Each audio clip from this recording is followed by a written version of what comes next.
All right, here's a simple and easy one for you. Customer came in, fender was destroyed and fallen off. I went ahead and it was already off. I went ahead and set the new fender on there, and I just ran my wire. But check this out.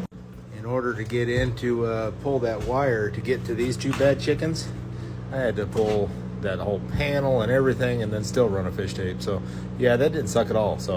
But I just ran my wire, and we're gonna go ahead and hook that up.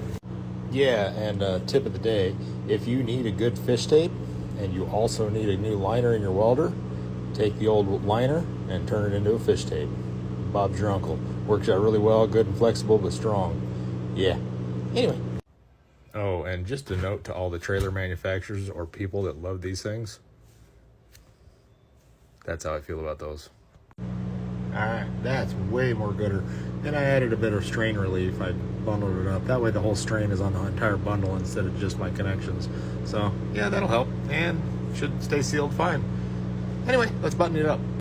And I like to leave enough room so the next person can just reach in and pull the wires up and actually have enough to make this connection if they need, and then pull in a new wire if they absolutely need.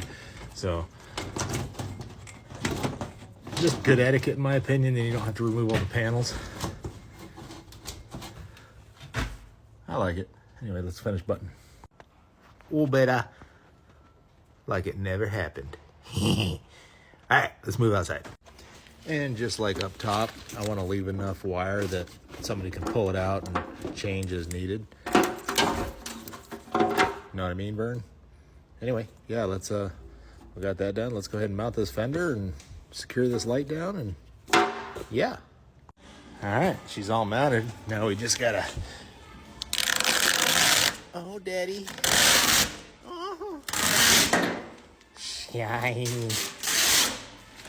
oh. Mount the light and we're done. All right, there we go, all bolted up, mounted up, lights on. I had to scoot it back almost an inch, like 3/4 of an inch, because the housing itself was broken. So I scooted that back a little bit and put a dab of silicone, and yeah, she's all good to go. I'm gonna go ahead and test it with the light, or with the battery, but I'm pretty confident. So yeah, let's go ahead and mark it as